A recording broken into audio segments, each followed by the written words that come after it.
Hello. Yes, hello everyone. Good evening. Hello, Sir Ray. Hello, Sir Harmon. Kamusta ka na, Sir Harmon? Ayos naman, sir. Ikaw, kamusta? Ilang, ito, live na naman tayo para Tama, sa tama. Wade Santos Music Studio Conservatory of Music. And Yes, tama. today, mga minamahal naming mga followers and likers, we will discuss naman orchestration. Of course, with our dear Sir Harmon pa rin. No? Okay? So, yeah. So, sir, siguro ang maganda simulan na natin. Ano ba ang aming matututunan dito sa ating orchestration kapag sila ay nag-enroll? No? Tama, sir. And by the way, bago natin sagutin yung about sa orchestration, sasabihin lang natin na I think sa mga courses natin sa conservatory, itong orchestration, I think in demand to, lalo na sa ngayon. So, isa to sa mga practical na, alam mo yun, pwede mo maging trabaho, maging orchestrator or arranger. Kasi sa loob ng isang taon, napakadaming events na pwedeng mangyari. Like may wedding, corporate events, and normally yung mga ganong klaseng clients, kumukuha sila ng mga ensemble. So, pag sinabing ensemble, ito yung small group of musicians. Pwedeng instrumental, pwedeng choral, and kung minsan, yung mga songs na nire-request nila, wala pang areglo sa isang particular na set ng instruments or group. So, let's say, nagre-request sila ng string quartet or apat na string players. Halimbawa, Taylor Swift songs, mga ganyan. So, since wala pang specific na areglo, so talaga maghanap sila ng arranger or orchestrator para dun sa songs na yun. Na currently, wala pang arrangement. So, dun kumbaga, dun magagamit ng students natin sa orchestration yung knowledge nila. Paano ba mag-orchestrate ng isang pop song or any song, pwede rin classical. Kasi nga, currently in demand siya eh. Ang daming mga nagpapagawa, ang daming nagpapa-arrange. So, dito naman sa ating course, so ganito yung mangyayari, sir. So, since ang orchestra ay may iba't ibang sections, so meron tayong string section, meron tayong brass, meron tayong woodwinds, meron tayong percussion, and kung minsan meron pa tayong mga additional instruments like yung harp, plucked strings, keyboards, mga ganyan, harpsichord, piano. So, ayun. So, ang gagawin natin, kada section, yun muna yung, kumbaga, focusan natin. Example, yung lessons 1 and 2, sa strings muna tayo. Tapos yung lessons 3 and 4, so woodwinds naman. So mas maninipis naman yung sound. So that way, kumbaga yung students, ma-identify nila kung ano ba yung capabilities saka yung mga strengths, kumbaga, and weaknesses na rin naman ng kada section ng orchestra. Ano ba yung pwedeng ibigay sa strings? Ano ba yung pwedeng ibigay sa winds? So, syempre, kapag wind player, syempre, kailangan bigyan natin ng time na huminga. Yung player, unlike sa strings, kahit mahabang whole note pa yan or kung ano nakatay, or kahit tuloy-tuloy, okay lang, hindi naman sila magre-reklamo. Pero kung, let's say, woodwinds, or sa brass instrument natin bibigay, so, syempre, iba yung klase ng areglo na gagawin natin. Depende sa instruments. So, ayun, since madidiscuss naman natin yung capabilities ng different sections ng orchestra and instruments, so mas magiging idiomatic and hopefully effective yung arrangement ng ating students. And by the way, batiin natin si Sir Ryan Fortissimo. Nandito siya. Present daw. Ang ating, ang ating supremo. Tama na, yan. Ang pinakamagaling na teacher. Supreme teacher, di ba? Ayan. Ayan. So, yun. So, yun ang isa sa mga pwede natin gawin. So, lessons 1 and 2, halimbawa string sections muna. Then, lessons 3 and 4 sa woodwinds naman. Lessons 5 and 6 sa mga brasses. By the way, nagbabago-bago yung key signatures nila na pwede nating explain mamaya kung bakit nagbabago-bago. And then, yung lessons 7 and 8, let's say percussions naman, or percussion instruments. And then, yung dulo, lessons 9 and 10, combination na. So doon napapasok kung ano ba yung mga iba't ibang instruments na pwedeng pagsamahin. Let's say sa verse ng isang kanta, kailangan ba lahat ng instruments nandun na kaagad? Or okay lang ba na strings lang muna, tapos pagdating ng chorus, doon na lang sila kakapal. Yung mga ganon, yung mismong sound design kung tawagin. So ayun, yun yung mga topics na pwede nating isama dito sa ating orchestration na course. Ayun. Sir Harmon, question lang, no? Sure, sure po. So, ibig sabihin, sir, sa 10 sessions, yun yung kanilang makukuha. No, sir? Yung Tama, inisa-isa. tama po. Mm-hmm. Yeah. Okay. So, So yun, para po sa mga nagtatanong sa amin kung ano yung ating mga matututunan dito sa orchestration, ayan na po, sinabi na po ni Sir Harmon, no? Of course, si Sir Harmon din po yung magiging teacher natin dito sa orchestration, no, sir, no? Yan. Yes, Okay, yes. Opo. lang po, sir. So, tayo. Sige po, ayan. Batiin natin yung ating mga viewers. Mukhang si Sir Ryan Fortissimo ay napaka-active. Sabi niya, baka mabash na naman ako. Hindi naman, grabe naman, Supreme. Magaling ka eh. By the way, si Ryan Fortissimo po, siya po yung naging teacher ko dati sa Voice. Kasi hindi naman ako kumakanta dati. Tapos parang, naghanap ako ng teachers, ayan. So, siya yung pinaka naging effective. Oo. So, Sir Hamon, kaya pala ang galing mong kumanta, sir. Talagang dahil... Siyempre, ano po magaling ang teacher. Siyempre. Ayan, no? Pero ang gusto kong ipatulong Sir Ryan, flute. Ayan, tama, flute. Oo. At by the way, yung flute ay parte rin po ng ating orchestration. Paano ba mag-areglo for woodwinds? Like flute, oboes, and clarinets. Yun, nice. Kaya very interesting yung flute na instrument na yan. Anyway, sige, tuloy tayo, sir. Sure, sir. Sige, sir. Baka may tanong pa po kayo. Wala naman, sir. Sa ngayon naman, ang mahalaga dito, sir, is malaman nung mga interesado na yung binanggit mo kanina, sir, no, na yun yung step by step or yung program, no, ng ating orchestration, no? Kasi last time Opo, kasi, sir. Usually kasi yan ang mga tinatanong kung ano yung matututunan namin doon sa 10 session. Tama. By the way, sir, dumadami na rin yung ating nag-e-enroll dito sa conservatory. So wow, congrats, sir. So we have the choral arranging na. Meron na tayong estudyante sa choral arranging. Yes, meron po. Meron tayong students sa ating conducting, choral conducting. Meron na rin. At kahapon, sir, nagsimula na rin ako yung ating classical singing, no? Oo, nakita ko rin yan, sir, by the way. Ang galing, Siyempre, medyo German ang tinuturo natin. Yan, oo, mga Schubert. Schubert nga ba yun, sir? Yan, classical talaga. Classical era. Nice. At saka para doon naman sa mga nagsasabi na baka hindi daw graduate yung mga magtuturo nung sa conservatory. Ay, wag po kayong mag-alala. Graduate po, no? Graduate po tayo sa Conservatory of Music, no? Si Sir Harmon is from Santa Isabel and yours truly is from Philippine Women's University. Yan. Oo. So graduate po kami. Kaya siguro naman, sir, may K tayong magturo nito, no, sir? Sir? Oo naman. Meron naman. Okay, anyway, so yun, sir. Go ahead lang, sir. Sorry. Ayun, So, ayun nga, sabi ko kanina, isa sa mga practical na courses itong orchestration dahil nga in demand siya. As in, all year round, madaming clients na nagpapa-areglo for specific set of instruments. So now, ano bang pwede nating matutunan kapag kumuha tayo ng orchestration? Or ano ba yung mga sample ng mga topics aside sa sinabi ko kanina? So, sige, share ko lang yung screen ko, sir. Share screen. So ito, importante rin naman yung range of instruments. So pag sinabi nating range, ito yung kung gaano kataas or kung gaano kababa yung kaya do sa isang particular instrument at kung ano yung range or yung mga nota na pasok do sa strength niya, sa timbre niya. Example, yung mga woodwinds. So by nature, pag sinabing woodwinds, ito yung mga piccolo, flute, clarinet. So kung titignan natin sila yung mga tuwid, straight lang yung instrument. Parang ganun, madaling tandaan kapag tuwid yung instrument. And by nature nga, yung tunog nila manipis. Parang ganyan. At isa sa mga strengths nila ay yung kaya nilang tumakbo ng mabibilis. As in mga scales, mga ganyan, or arpeggios. Pwede nating ibigay sa piccolo, sa strings. Sa piccolo, sa flute, sa oboe, ayan, sa mga woodwinds natin. Yun. Kasi nga mas kaya nilang tumugtog na ganun. Yan. So, meron tayo ditong website pala, by the way, guys. Pwede nyo i-access. Nandito naman na yung table natin, yung range ng mga instruments. So, meron tayong piccolo. Ito yung pinaka-maliit na woodwind. So, pinaka-maliit, ibig sabihin mataas yung sound niya. Mas maliit yung instrument, mas matinis, mas mataas yung range. So, habang lumalaki yung instrument, mas kumakapal yung sound, mas bumababa din yung range niya. Yan. Yeah. So, piccolo yun yung pinakamataas. Then, meron tayong flute in C.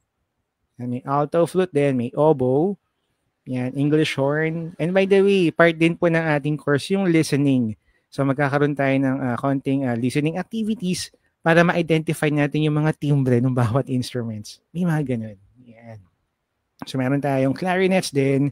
So by the way, yung clarinet, sabi ko nga kanina, may mga instrument na nag-iiba yung key signature. So ang clarinet natin currently ay tatlo. Meron tayong B flat, E flat, saka A. Yan. So iba-iba yung sizes nila. At syempre, iba-iba din yung texture nila, yung sound. Iba-iba yung kapal, kumbaga. Normally, ang pinakamadalas gamitin ay yung B flat clarinet. Yan. Yun nga lang, kapag B flat clarinet siya, pag binigyan natin siya ng syllable gamitin natin. Pag binigyan natin siya ng do, yung sound na lalabas sa kanya ay hindi middle C. Iba yung sound na lalabas. So, B flat yung sound na lalabas sa kanya. Mas mababa yung pitch nitong clarinet na to. So, minsan yung mga estudyante na nagtatanong, bakit po inimbento ng ganun yung clarinet? Bakit hindi na lang lahat ng instrument? C na lang, para madali. Ayun. Anyway, ayun. So, yung key signature ng ating instrument, yun yung nagbibigay kasi ng color sa kanya, yung texture.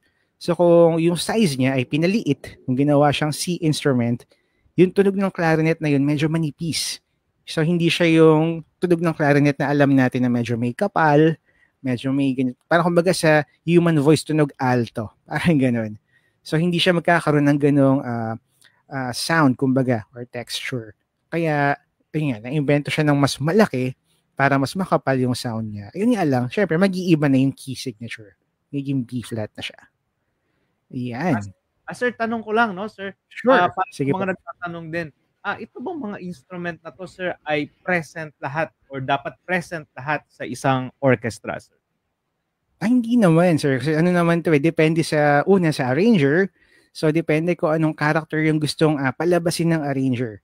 Let's say, soft lang naman yung song. So, siguro naman di tayo kailangan maglagay ng malalakas na instrument like timpani or gong or tuba. So, siguro yung mga light instruments lang. Or, another option naman, depende dun sa available instruments ng orchestra. So, for example, nag-areglo talaga yung arranger na kumpleto naman yung instruments, kaya lang hindi talaga sila makahanap ng player for that instrument or kung ano man. So, i-revise natin para mas matugtog siya. Oo, no. Parang ganun. Ibig sabihin, sir, nag-a-adjust yung arranger minsan dun sa availability nung ano yung instrument na meron kayo ng kumaga ng grupo, ng orchestra, parang gano'n. Tama, party po yun, opo. Oo. So halimbawa, sir, marunong na akong mag-areglo na sa orchestra, halimbawa, no? And then merong nagpa-areglo sa akin. Ito lang yung available na instrument namin, no? So ibig sabihin, susunod ka doon. Yun lang yung gagawin mong areglo. Yung halimbawa kung yun lang yung nakalagay doon, yun lang yung gagawan mo ng mga notes. Tama ba ako, sir, no? Tama po. Ganun po kalimitan ang nangyayari. Unless lang kung yung available instruments sila ay kumbaga hindi balance yung sound. Halimbawa, marami silang low instruments like meron silang cello, meron silang, let's say, trombone, tuba, tapos isa lang yung flute nila. So, syempre, pag gano'n, hindi rin naman balance yung sound. Parang magtutunog kawawa yung flute kasi ang lakas-lakas ng ibang instruments nila, tapos nag-iisa lang yung matinis na instrument. So, kapag gano'n, pwede tayo mag-request na baka pwede pong mag-add ng mga mid-range instruments like viola, mga ganyan, or let's say, horn siguro, ayan, para medyo bumalanse naman yung sound. Kasi kung hindi, masyadong makapal yung lows, yung mga low ends natin, tapos iisa lang yung taas, yung flute. So, kailangan meron din namang mids para masuportahan naman yung timbre ng flute. So, ayun, kapag pumayag naman sila, then pwede naman.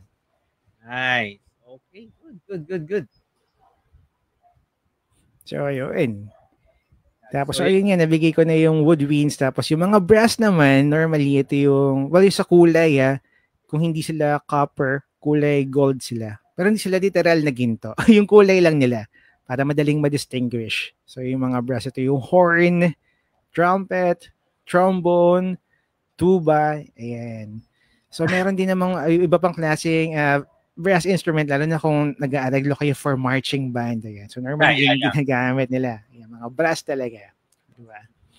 Yeah. Sir, meron lang comment si Sir Ryan. No? Sure, sige po. Sabi niya, magaling talaga ang tandem nyo kasi pareho kayong legit na music educator. Yan. Thank you, Sir Yeah. Ryan. Thank you, sir. Oo nga naman. Thank you po. Meron pa siyang comment. Ikaw na lang magbasa. Ano susunod? Sige, sir. I-click mo sa screen para makita rin ng ating mga viewers. Pwede naman po yan.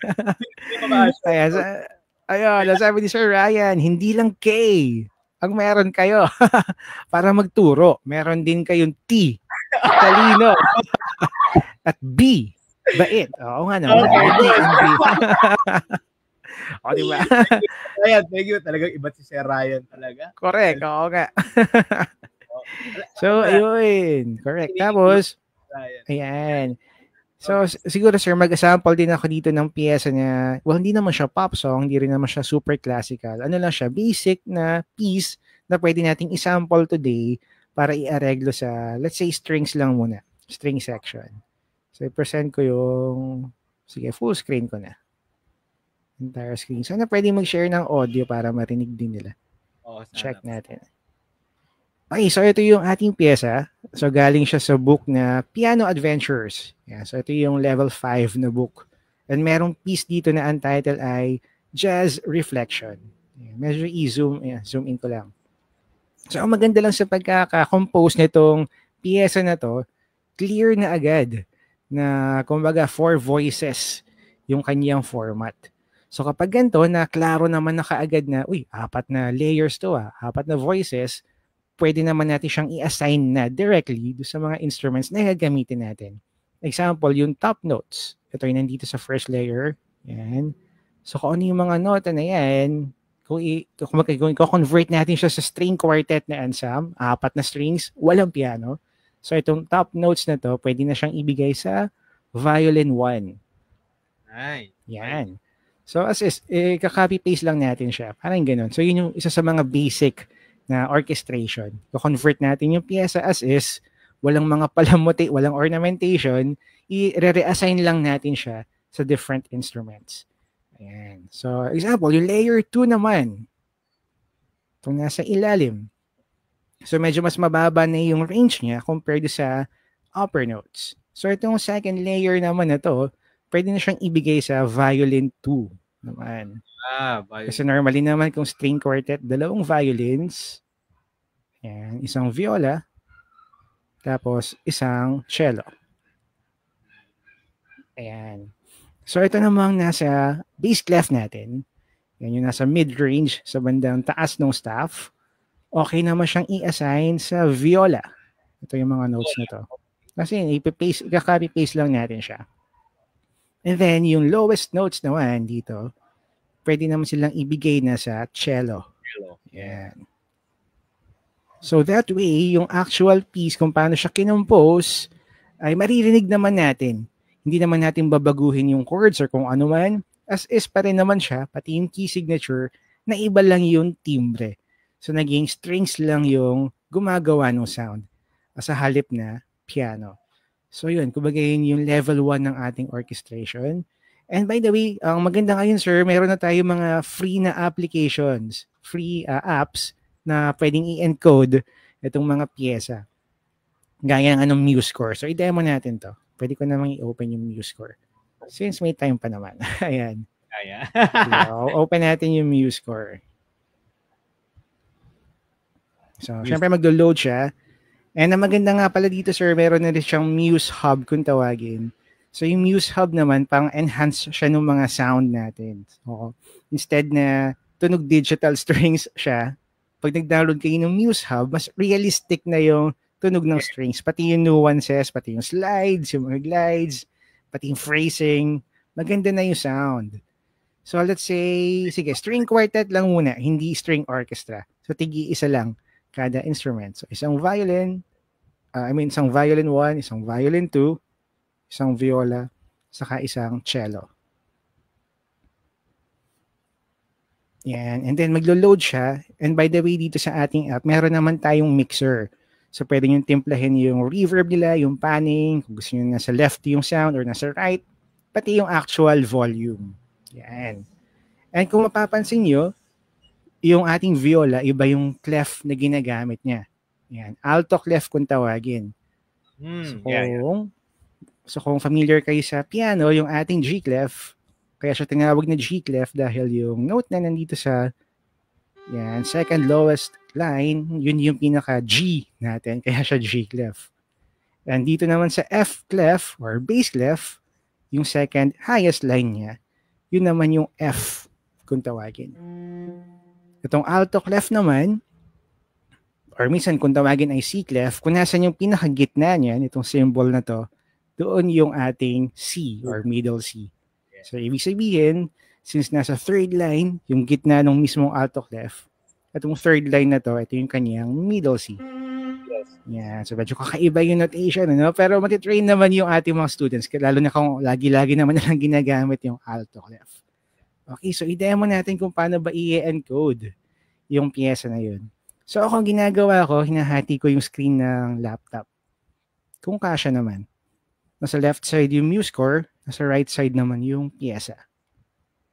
Yan, medyo maliit nga lang. Hindi ko lang sure kung kita sa screens nila, pero ano lang, para sa demo, yan, i-try natin. So, ganito yung itsura niya. Tapos, view natin yung palettes. Okay, then sabi ko nga yung mga upper notes, kasi yun lang din mismo yung ibibigay natin sa violin 1. Okay. So, first, iselect muna natin yung time signature, kung okay na ba siya na 4-4. Okay naman. Key signature natin, meron tayong 1 flat. So, iselect din natin muna yung proper key signature, 1 flat. Okay, so violin 1 muna tayo. Encode natin siya.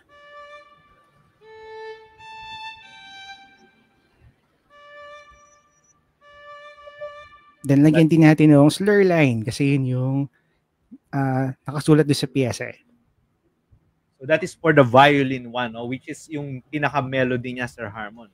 Tama po. At ang maganda dito, yung pattern, halos paulit-ulit siya. Nag-iiba lang yung pitch. So kung tawagin natin ay sequence. Yan. So pag i-play natin siya, by the way, set natin yung tempo muna. So ang tempo natin ay nasa 100. Sabi doon sa score. Susundin lang natin. So for now, i-play natin yung violin 1 muna. Pakinggan lang natin yung sound niya.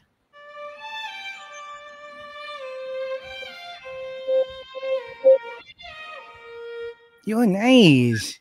And napaka-realistic talaga ng phrasing sa nuances sa MuseScore. Kaya suggestion ko talaga gamitin natin tong app na to. And by the way, ang maganda pa dito, free yung app natin. Kasi wala siyang bayad. Diba? Ayan. So, yeah. Violin 2 naman, B flat, A flat, G flat. And kahit yung first 3 measures lang muna tayo. Parang second voice na yun. Tama, opo. So ngayon, dalawang instruments na yung tutugtog. Pakinggan natin yung violin 1 and violin 2. Wow. Nice! Ayan.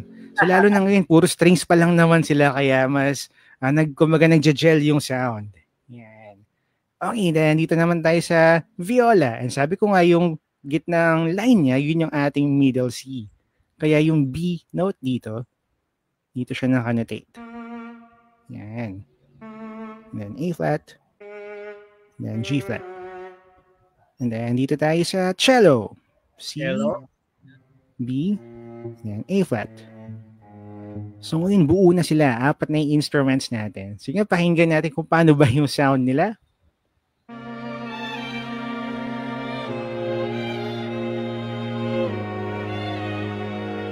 Okay, nice, di ba? So, ayun, na-convert na natin sa string quartet itong first line ng piano piece.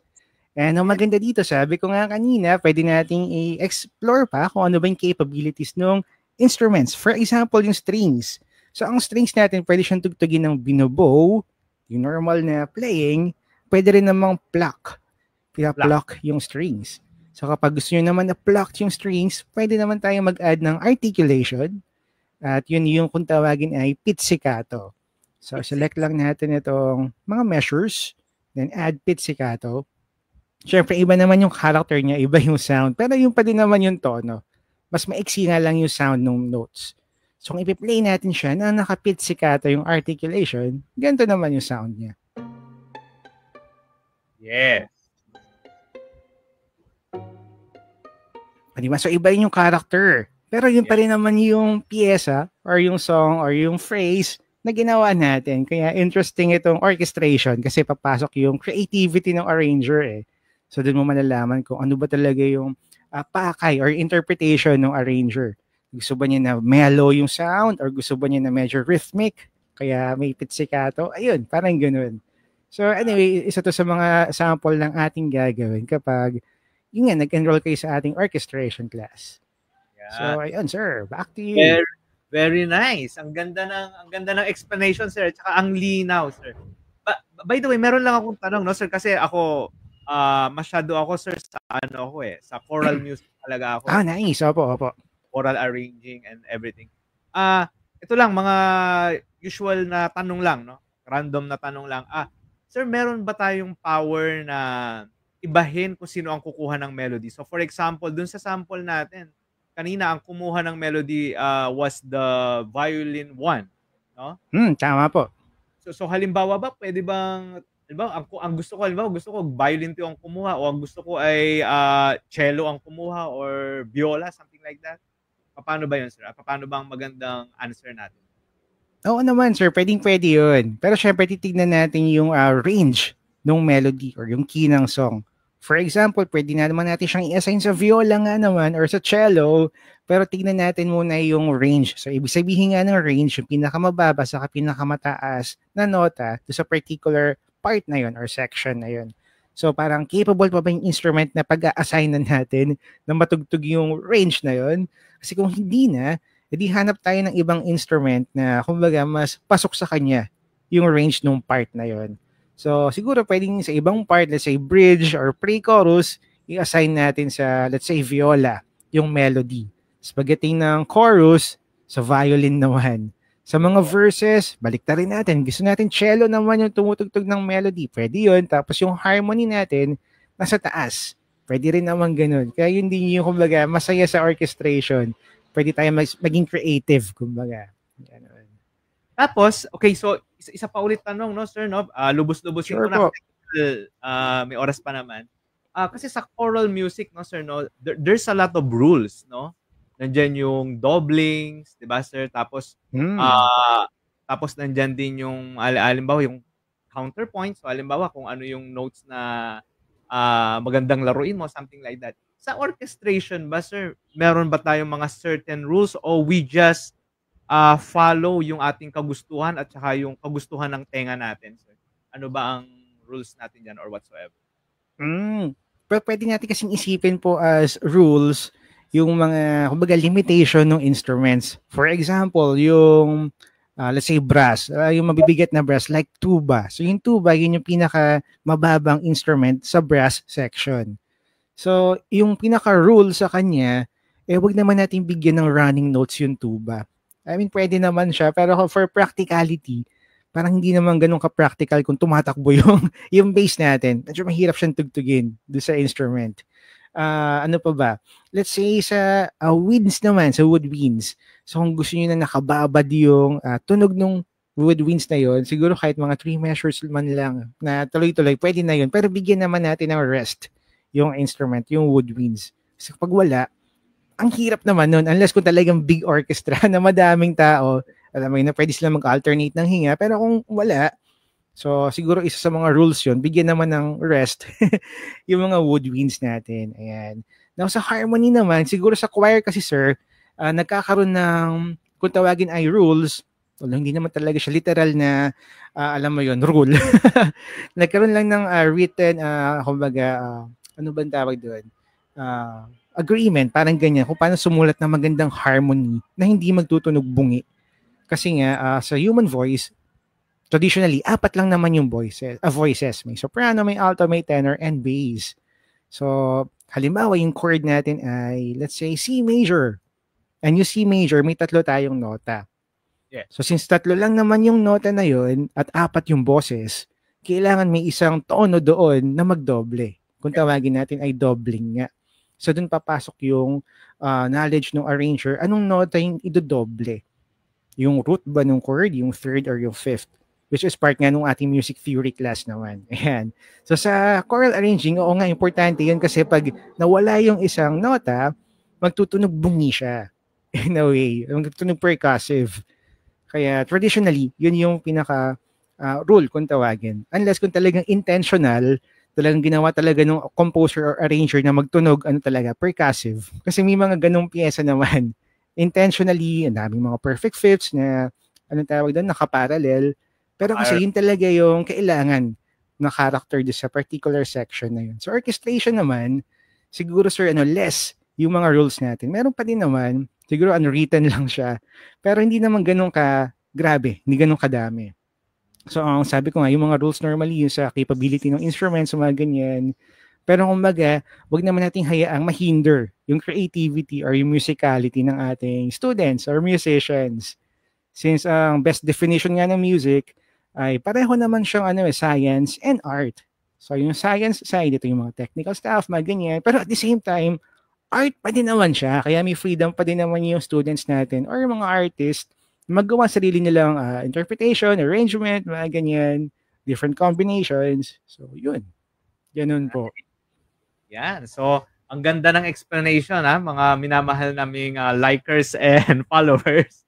Ayan, pero parang si Supreme lang yata yung nagko-comment. Ayan, hello Supreme. Ayan, nandiyan pa rin siya. Galing mo daw, ang galing mo. Sabi, galing. Ay, thank you po. Okay.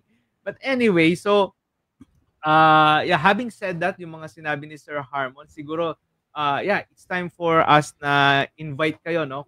So, kung interested kayo dito sa subject na to or sa course na to, yung orchestration, so you can enroll, no? Pero sir, ano to, no? Merong prerequisite to, no, sir, no? Ay, opo, yung ating music theory. So, mas maganda talaga na, kumbaga, aware na kayo dun sa ano ba yung harmony, ano ba yung key signature, ano ba yung G-clef, yung mga ganun. Kahit yung basic man lang para mas madaling makapag-orchestrate, kumbaga. Ayan. Lalo na pag alam nyo naman yung mga terms para hindi na sayang yung oras na i-explain pa, ay, ito kasi yung G-clef, ito yung bass clef, ito yung major key, ito yung minor key. Ayan. So, part naman siya ng ating music theory classes din naman. Na parte ng ating conservatory program ni Sir Ray. Ayan. Sir, mga ilang sessions sila ng music theory bago nila pwede silang mag-enroll dito? Okay. I think hindi naman sa number of sessions, pero yung sa topics po, yan, kahit umabot lang sila doon sa key signatures, I think yung first few topics kasi ng theory natin, lalo na kung beginner sila, yun naman yung notation. So, ano ba yung staff? Ano ba yung whole notes? Yung mga ganyan, note countings, yung note reading. Yan. So, tas after nun, dun na yung mga key signatures, ilang sharps, ilang flats, mga minor keys, mga ganyan. Basta umabot lang po sila doon sa key signature, goods na yun. Pwede na tayo mag-orchestration. Yan. Kasi yung mga advanced topic naman sa theory, ano na lang naman yung parang additional, ano man tawag dyan, mga palamuti, ornament, para mas gumanda yung arrangement nyo or composition. Yan. Okay, so that's nice. So, if ever, sir, so let's invite them na, no, sa ating orchestration, sir.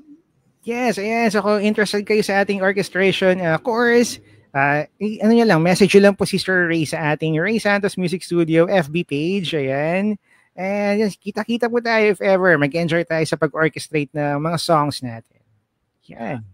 At syempre, nakita nyo naman po na ang galing po na magtuturo sa inyo. Walang iba kundi hindi naman. No? Yeah. Po, syempre man na po sa ating owner, sa ating founder, kay Sir Ray Santos. Talagang ang galing nung course at ang galing ng explanation, sir. No? So, ibig ko sabihin, sir, kahit simpleng kahit nakakaintindi ka ng konting music theory, sir, pag nakita yung presentation kanina, dali no? Gagayahin mo lang yung melody, gayahin mo yung second voice. So easy. Yun naman. Iko-convert lang natin siya sa ibang instrument. Ganun. Yeah. So this course is very easy. Basta, sabi nga ni Sir Harmon, meron tayong konting basic sa ating theory. Umabot man lang sana tayo sa key signature. And goods na yan. No? Tama. Okay. So before we end, siguro invite ko na po, no, lahat po ng mga parents and students natin ngayong summer. Nako sir, medyo tama. Opo. Pupuno na yung ating schedule. Oo nga po. Okay, so sa mga interesado pang mag-enroll, no, para sa inyong mga anak, no, voice lesson, piano lesson, guitar, violin, ukulele. So please PM us, no, dito sa Ray Santos Music Studio, and Chuck, magiging makabuluhan ang summer ng inyong mga babies. Yan. Okay. Tama. So, okay na tayo, sir, no? Thank you very Yes, much. opo. Thank you rin, sir. So, You kita-kita po ulit next week. Yeah, Yan. thank you, sir, for being so generous sa time mo and for Ay, you're explaining. welcome po. Opo. Thank you rin po. Yeah, okay. So, maraming salamat and God bless sa inyong lahat ng sa mga nakikinig sa atin ngayon, mga nanonood, ayan, nakikita natin sila. So, thank you very much, no? Okay. So, we'll see you again next week. God bless and bye-bye. Yes, bye everyone.